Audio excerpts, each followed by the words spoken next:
Factorial Gleba Deathworld, and this is how you die on Gleba on a Deathworld. Stompers, no military. He's destroying your factory. Yeah, that's a stomper.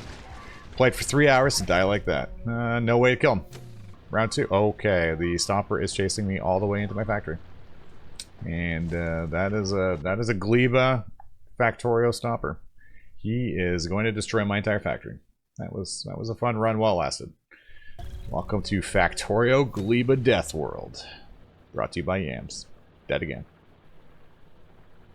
F's in the chat. Hello YouTube, my name is Yama, and we are going to be playing Any Planet Start Factorial Gleba Deathworld, starting on Gleba. So the Deathworld settings are going to be pretty much the same, but we're going to be starting on Gleba. This is my 4th attempt at trying to make this work. We'll 4th time is a charm. I do have a new strategy this time. So the first time I had some different classic novice Deathworld strategy in mind, and that did not work. Second time I tried different things, and that also didn't work. Third time I don't know what I was doing. I just lost. And the 4th time we now have a refined strategy, so we're going to be applying it this time. So each strategy or each attempt took about 3 to 5 hours to lose. Once a stomper takes over your factory and you're stuck with basic yellow ammo, there is kind of no way of dealing with it. The strafers kite you, so if you don't have a car or a tank or flamethrowers or something, you just get kited to death, so that's fun. So just like any typical Factorio start, your spaceship did crash. We crashed on Gleba. This might be a mistake. Actually, as we saw, it probably was a mistake, but first things first, you need to get some resources. So mine some of these trees, get some spoilage and wood, take our free iron. Beautiful, beautiful free iron. Not really enough to get us anywhere, but it's a starting point right there. Get rid of the mining, basic mining drill, and then we can just look at our first real enemy we're going to be dealing with is a small stomper and a small strafer. They have a little bit more health than the small biters. We're around 800 health and 1500 health. They are kind of chonky guys. First things first though, we need to get some resources. So you can get your basic iron and coal pretty simply by mining rocks. You get actually a handful each time. And then for fuel, you can use the jelly nut, because the jelly nut actually burns really well. So this is kind of how we bootstrap our factory. Grab some coal, grab some iron, wait for the bacteria to turn into the raw iron ore, and then off you go. Each rock you mine, it does give you, I believe, 20 per hit. So you can hand mine quite a bit pretty fast, but you can't actually set up a mine. That's kind of the drawback here. But let's get some power going, get our basic science up and running, and we can start playing some Factorial. Get some pipes and run the power to where we want it to be. Get some basic science. Got lots of iron in our pocket, but we have no way of generating iron yet other than hand mining it. That is kind of the first hurdle to get over on starting on Gleba. No basic mines. Some of the basic materials are going to be rather difficult to get going. Got a little bit of a bootstrap factory going on here right now. Got some resources. And our first tech will be automation. Can't really go wrong with automation. Got to handcraft that first science. That's pretty typical for it doesn't matter where you're playing. If you're playing on Novice or you're playing on Gleba, got to handcraft that first 10. So automation right there. There we go. Our first assembler up and running. Science is sciencing, and got to get things going. Got our burner mining set up above us. The same issue as before. We have no way of getting iron, and we have no way of getting copper other than hand mining it right now. So eventually we're going to be farming it, but for now it is just all hand mined, unfortunately. And our burning resource, you could burn scrap, but it doesn't burn very well. So I find burning the jelly nut is kind of the play at the beginning. It has a nice burn ratio. And look at that right there. Huge automated factory. We're probably about half an hour in at this point, and this is how far we got. Hand mine everything. Everything has to be handmade. And then one of the next big issues we're going to run into is there's no coal. There is no coal on Gleba. Getting coal is actually quite difficult, so that's going to make military science a problem. And unfortunately, on a death world, having military science be a problem is... I think it's kind of a problem.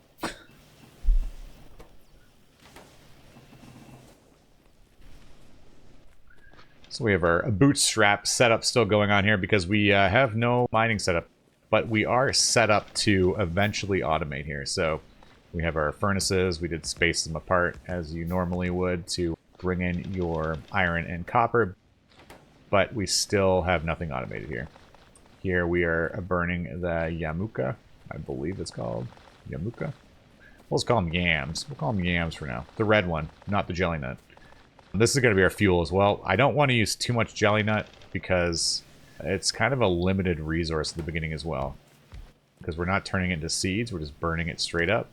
So burning too much of it, then you might not actually have any to make your bacteria out of, which turns into a problem. So you need to kind of calculate what you're going to burn and how you're going to make that work. But the first step is obviously automating our iron and copper. So we are working towards that. First step here, get a nice little furnace setup going.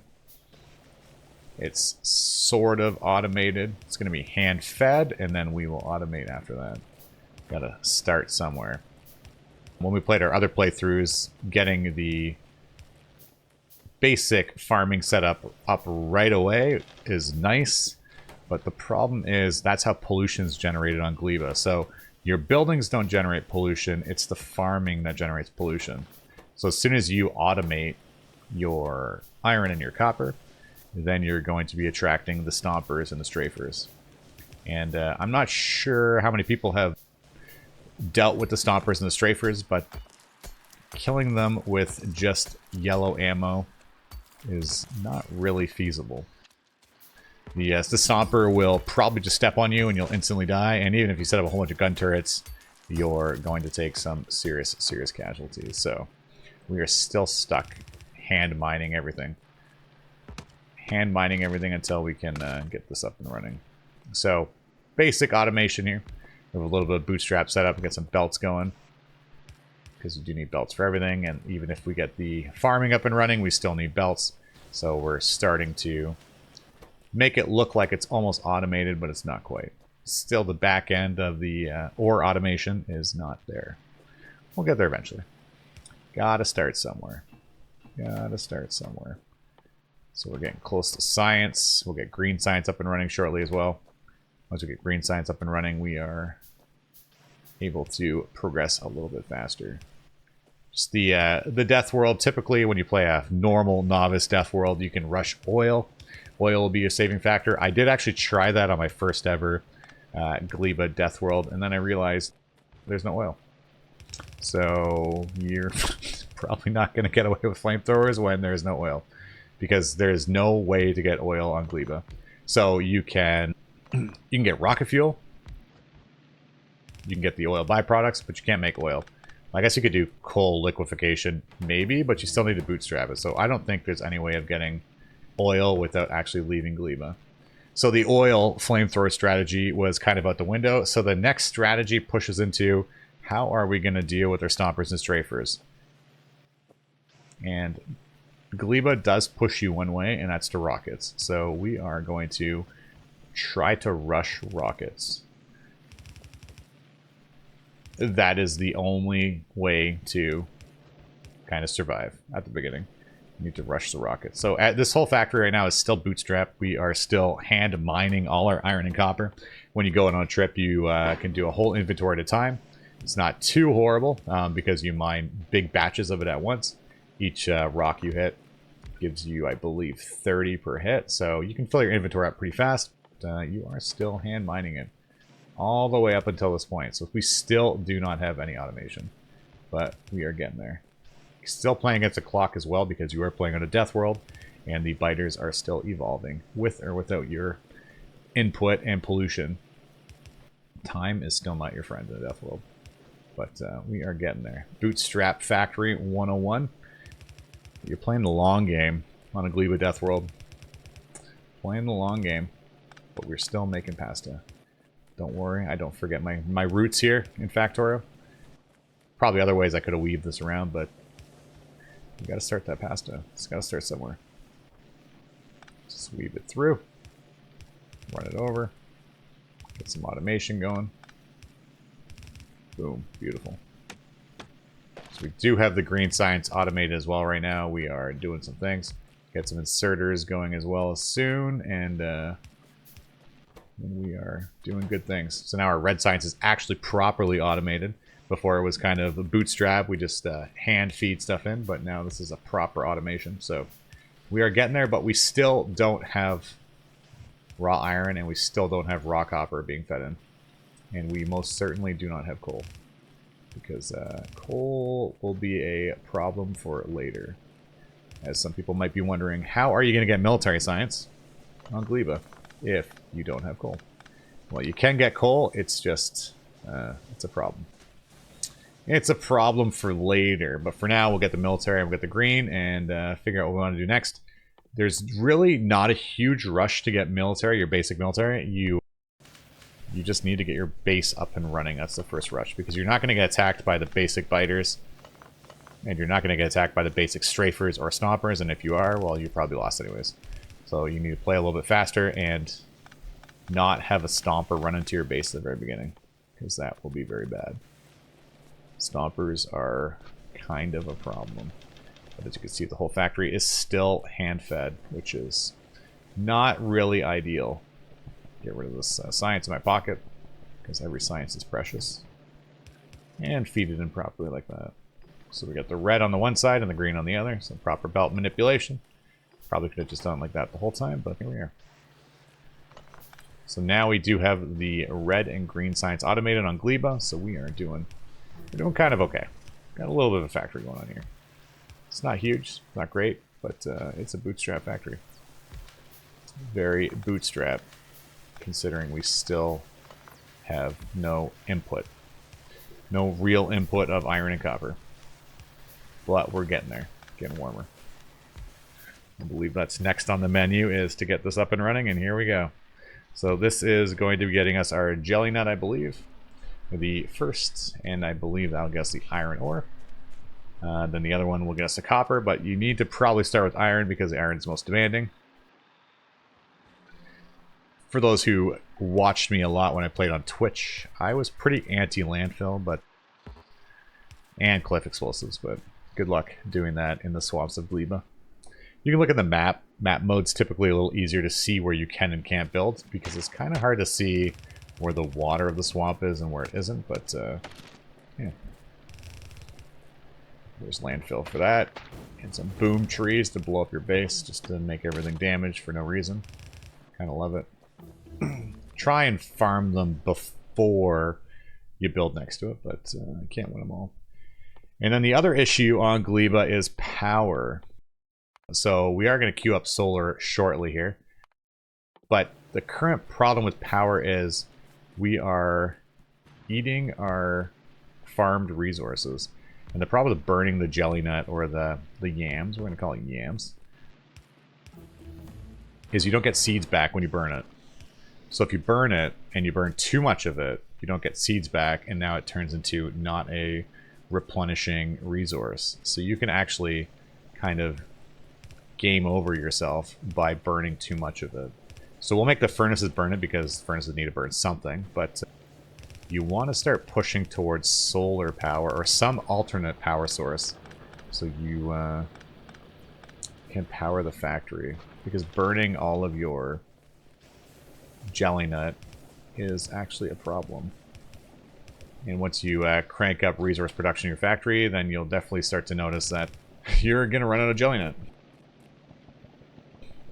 So you don't want to do that. So we are going to power our furnaces with a jelly nut, but we need to figure out an alternative power solution, which will be solar. Because I could not figure out any other way of making this work. So there we go. We got some fuel for our furnaces. Both rows of furnaces are going to be pulling from those chests there. That is the biggest bootstrap factory I've ever seen.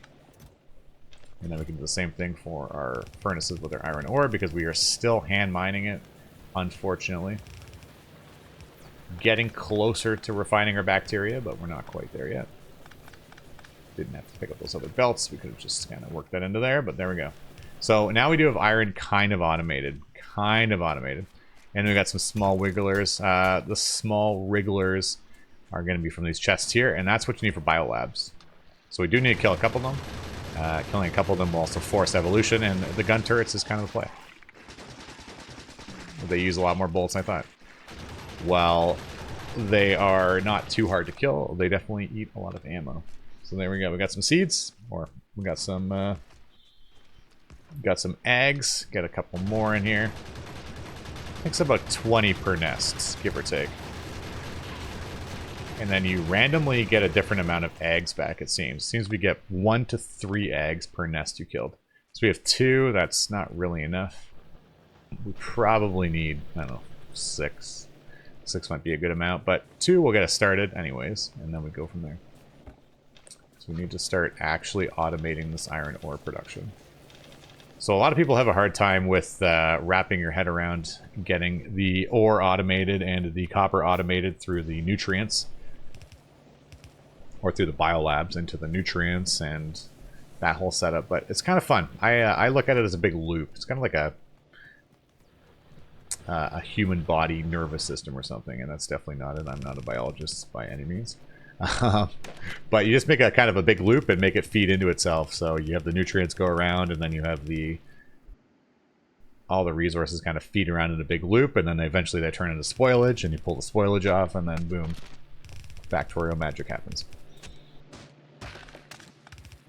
We'll get our next resource up and running because we do need both of them kind of automated at the same time, and then we get the other resource. Can't think of the name. There's too many different names in Factorio. The whole game is different names once you jump on Gleba because it's a mad biolab scientist planet, but we're getting there. Okay, so we are prepping to get our Yamako processing up and running here. So we have our copper ore automated, but we still aren't obviously quite there yet. Bring in our belt first, drop in our harvester tree, figure out where we can actually place it. The yellow places are where you can't get anything from, and the green is where you can. There is a pretty good surplus of Yamako over here, or however you want to say that. Looks pretty decent, but the swamp is pretty swampy. That's for sure. Hard to still see where you can build and can't build, though. I don't know. It's one of the issues of this planet. Definitely a lush jungle. They did a very good job of making it feel very jungly here. Bring our power over as well. Dump some more landfill. Landfill's kind of expensive, but we have really no other use of stone right now anyways, so this kind of just works out. Throw it across, pull the power across. Look at that beautiful crashed spaceship there. We are still near our grassroots, and there comes the Yamako mash next to all those explosive trees. The boom trees. Just to kind of mess with you. Just to damage everything a little bit. Poor power line. Poor power line. I think the game's just flexing that you can't make grenades very easily, and they can. So the trees are grenades, but you can't make a grenade. Good luck getting coal. So here comes our Yamuka mash. And with that, we'll be able to get Bioflux up and running in a minute. So you need the jelly nuts to turn into jelly. And then the Yamako processing to turn into Yamako mash. And then you turn both of those into Bioflux. And once you got Bioflux running around, you are able to kind of automate your iron and copper. You can do it with just basic processing, but it's not very sustainable of a loop, so this is much better. Get both of them up and running and then go. So that was one reason why I didn't bother trying to get the iron up and running before I got the copper. You kind of do them both at the same time, and then off you go to the races. And now we're polluting. So now we have to worry about the stompers and the strafers deciding to get a good smell of our factory and go give us a run for our money. But we do need more biolabs here. So we do need to kill a little more of these guys. We do have a little bit more ammo this time. Last time we were fighting, we had about 30 bullets between the turrets and I. Now we have a couple hundred. Well, by a couple hundred, I think I mean 120 or something like that, but that's enough. That's enough. There we go. We got one from the one nest, and then we got 2 from the other nest. Maybe we'll get 3 from last nest. Come on, RNG. And the answer is 2 again. So yeah, it seems between 1 and 3. I do not know if there's anything that changes the how many you get there, but it definitely seems random between 1 and 3. And there we go. So we have our Yamako at the very top there. And then we have our jelly nut on the other side. And then we're going to turn this into the jelly and the mash. And then that will turn into the bioflux. And then we can start getting our ore processing going. But you need both of these going first, and then your factory kind of is doing well. The bioflux turns into mass amounts of nutrients, because everybody needs nutrients as well. So it's kind of a, either it all works together perfectly, or nothing works at all. That is Gleba 101. Either your factory is doing great, or it's struggling horrendously. So this will make some nutrients for us. We'll feed the nutrients into... That's definitely not what I meant to do there. Definitely not making inserters there. I don't know what I was clicking. There we go. So nutrients for spoilage. Make some nutrients, put that into that building. That building will start making the jelly. Then we'll run the jelly across. The jelly can meet with the mash. Right to there. And this will make our bioflux.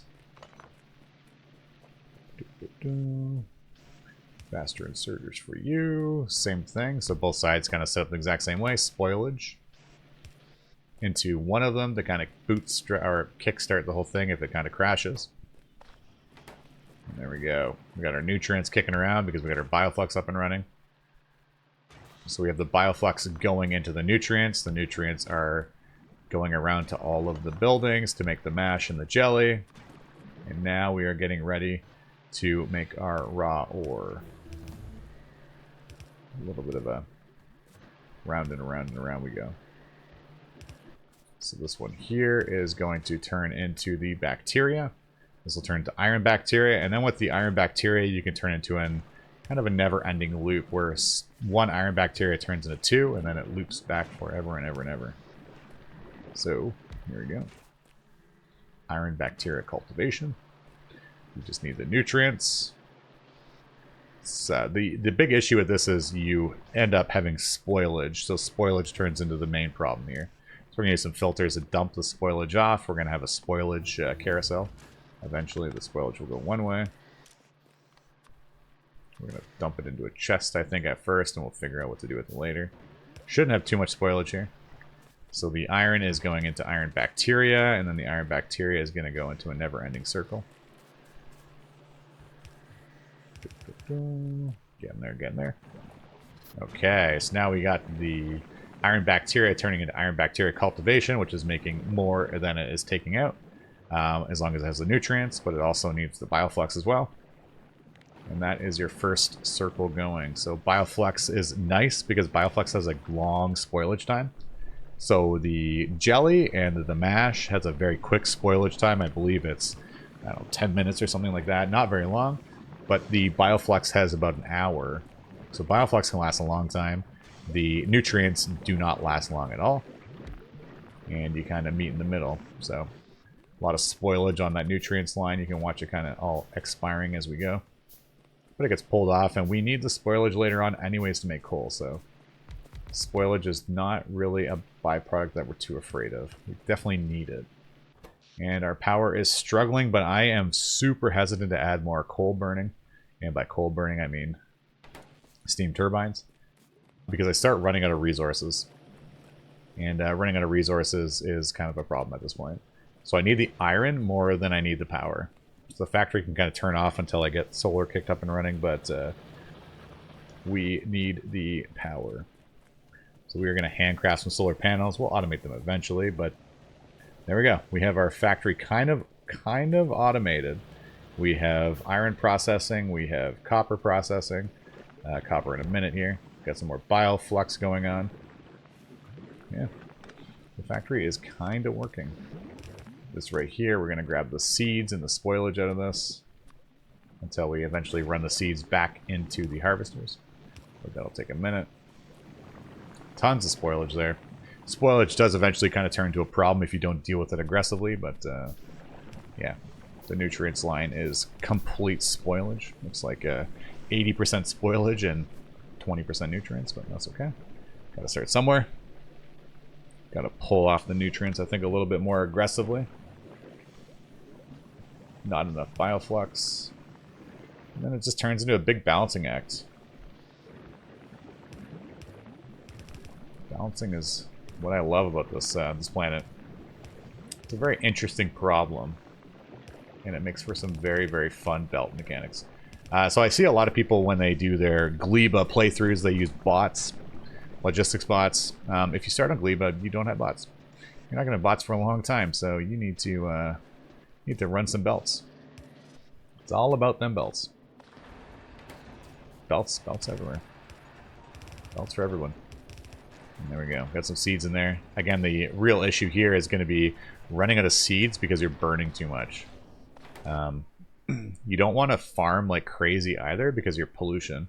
Pollution will aggro the stompers and strafers, and then you're dead. So you need to kind of be quiet on the planet. Be a little bit quiet at first. That way they don't hear you until you're ready to deal with them. That's the first tip. Shh. Everyone has to be quiet.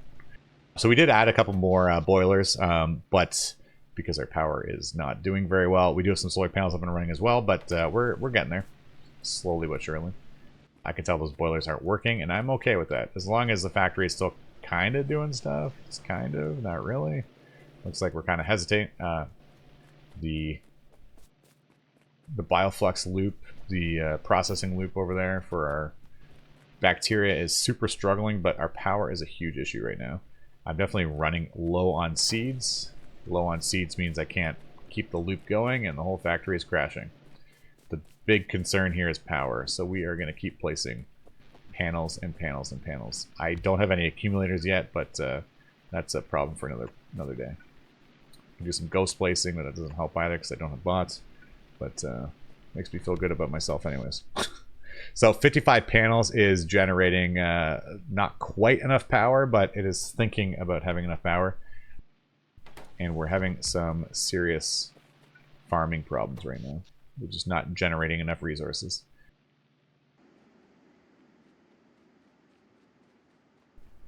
So now that we've got our factory kind of automated, we are running out of resources, we are running out of power, we're having power problems, but our pollution is getting dangerously close to some of our friends up here.